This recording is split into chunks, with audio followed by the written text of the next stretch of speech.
Thomas's arrival. It was a warm summer's evening on the West Somerset Railway, and Thomas the Tank Engine was waiting at Dunster Station. He and Sir Topham Hatt had been invited to visit the railway and were on their way to Minehead for a big welcome. "I can't wait to get to Minehead Station and meet everyone," said Thomas excitedly. "You said you had a friend that worked on this railway, didn't you, sir?"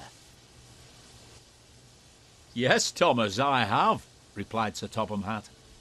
"Mr. Peters and I have been friends for a long time, and I'm sure you'll get to meet him once we reach Minehead.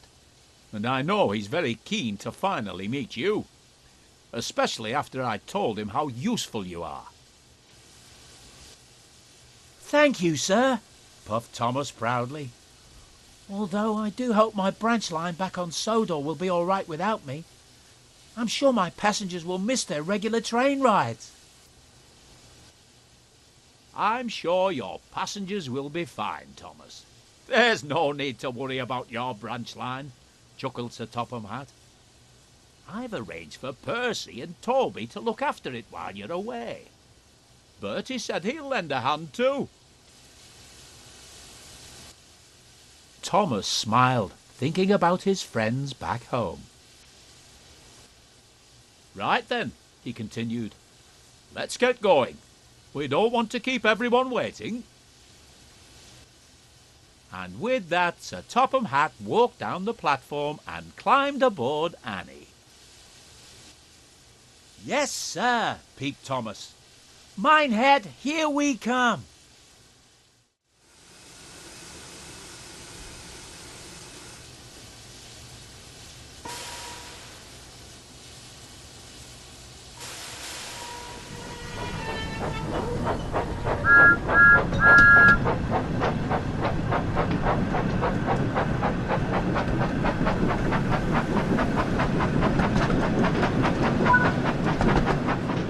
"I wonder what kind of jobs I'll get to do here," wondered Thomas.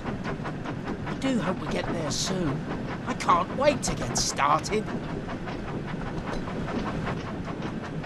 "Yes, it will be nice to finally arrive," said Annie sleepily. "I don't know about you, Clarida, but I'm rather looking forward to a nice long rest after our long journey here." "Yes, Annie, it'll be nice to finally rest my wheels for the night. You should get some rest too, Thomas. You don't want to be tired tomorrow, do you?"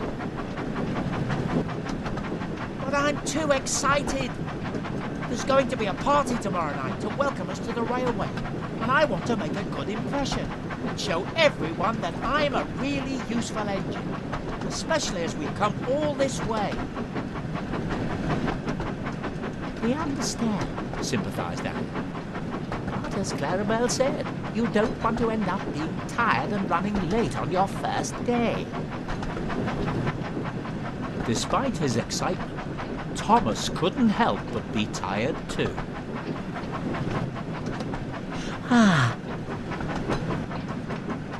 "It sounds like we're not the only ones who need to rest their wheels," laughed Clarabelle. "Well, I suppose I am a little tired," he said wearily.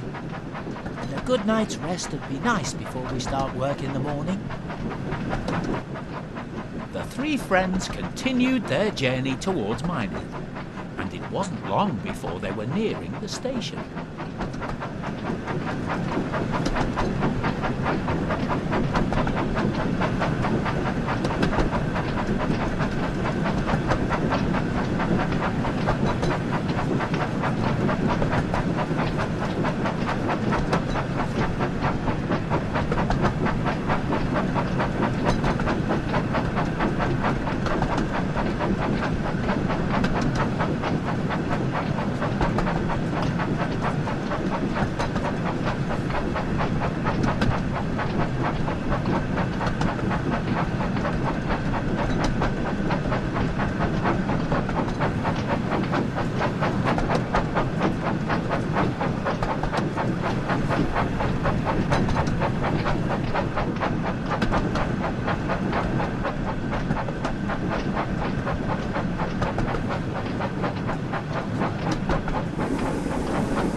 As Thomas's train pulled into the station, he looked around and noticed a smartly dressed man standing on the platform.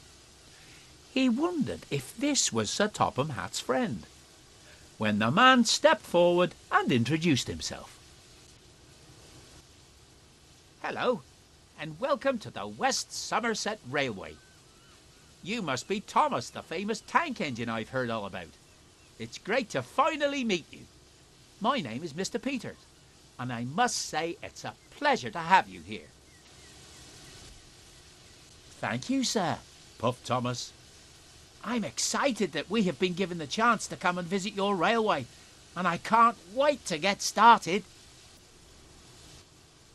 "That's what I like to hear," said Mr. Peters. "Sir Topham tells me you're a very hard-working engine, so I'm looking forward to working with you and making sure that you and all our visitors have a great time at the party tomorrow night." Just then, Sir Topham Hatt walked up. He greeted his friend warmly and started telling him all about Thomas.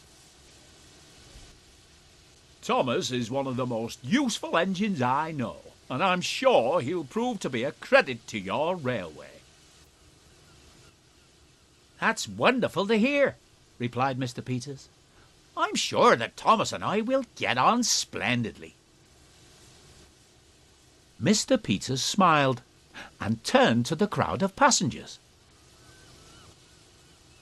"Ladies and gentlemen, I would like you all to give a warm welcome to our visitors from the island of Sodor, Sir Topham Hatt, Thomas, and his loyal coaches Annie and Clarabelle." Everyone clapped and cheered, and Thomas looked on, feeling very proud.